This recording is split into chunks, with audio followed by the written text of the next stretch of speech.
നമ്മളെ പാർട്ട് 1 നിങ്ങൾ കണ്ടു കാണും. ഇത് അക്ഷരദീപം ക്ലബ്ബ് വരെ നമ്മൾ പോയി. ഇനി പാർട്ട് 2 ആണ്. പാർട്ട് 2 എന്ന് പറയുന്നത് നമ്മൾ ക്ലബിൻ്റെ അകത്തേക്ക് പോകുമ്പോൾ ഒരു വലിയ വനമുണ്ട്, അങ്ങോട്ടേക്കാണ് നമ്മൾ പോകാൻ പോകുന്നത്. അപ്പോൾ നമുക്ക് അതിൻ്റെ ക്ലിപ്സിലോട്ട് പോകാം. നമ്മൾ ഇനി അടുത്ത സ്ഥലത്തേക്കാണ് പോകാൻ പോകുന്നത്. ഇനി അങ്ങോട്ടേക്കാണ് വഴി. നമുക്ക് ആ വഴി ഒന്ന് നോക്കാം. ഗൈസ്, ഇതാണ് വഴി. നമുക്കിനി അങ്ങോട്ടേക്ക് പോകാം. വനത്തിലേക്ക് കയറാൻ പോവുകയാണ്. ഇനി അങ്ങോട്ട് റോഡില്ല, ഒരു ചെറിയ ഒരു വഴി കൂടിയാണ് നമ്മൾ പോകാണ്ട്. ഇനി ഫുള്ള് പുല്ലായിരിക്കും. നമുക്കിനി അങ്ങോട്ടുള്ള ക്ലിപ്സൊക്കെ ഒന്ന് കാണാം. ഗൈസ്, ഇതാണ് നമുക്ക് മുകളിലോട്ട് കയറി പോകേണ്ട വഴി. നമുക്ക് മുകളിലോട്ട് കയറി പോകാം.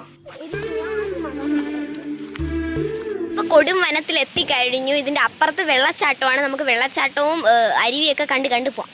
നിങ്ങൾക്ക് ഞാൻ ഒരു അരുവി കാണിച്ചു തരട്ടെ. ഇപ്പോൾ കാണിച്ചു തരാം. ഗൈസ്, ഇതാണ് ഇവിടുത്തെ അരുവി. കൊള്ളാമോ ഗൈസ്? ഗൈസ്, എങ്ങനെയുണ്ട്? കൊള്ളാമെങ്കിൽ കമൻറ്റ് ചെയ്യണേ ഗൈസ്. അരുവിയിലോട്ട് ഇറങ്ങാൻ പോവുകയാണ്. അവിടെ നിന്ന് ഇറങ്ങിയിട്ട് നമുക്ക് അവിടെ ചെന്ന് കാലൊന്ന് നനയ്ക്കാം ഗൈസ്. ഭയങ്കര സൗണ്ട് കേൾക്കാൻ പറ്റുന്നുണ്ടാവും. തണുപ്പുള്ള വെള്ളം ഗൈസ്. നാട് സ്ഥലമൊക്കെ ഇഷ്ടപ്പെട്ടെന്ന് വിചാരിക്കുന്നു. ഇഷ്ടപ്പെട്ടെങ്കിൽ കമൻറ്റ് ചെയ്യുക, ലൈക്ക് ചെയ്യുക, ഷെയർ ചെയ്യുക. ഇൻസ്റ്റാഗ്രാമിൽ ഫോളോ ചെയ്യാത്തവരാണെങ്കിൽ ഇപ്പോൾ തന്നെ ഫോളോ ചെയ്യുക. അപ്പോൾ ടാറ്റാ.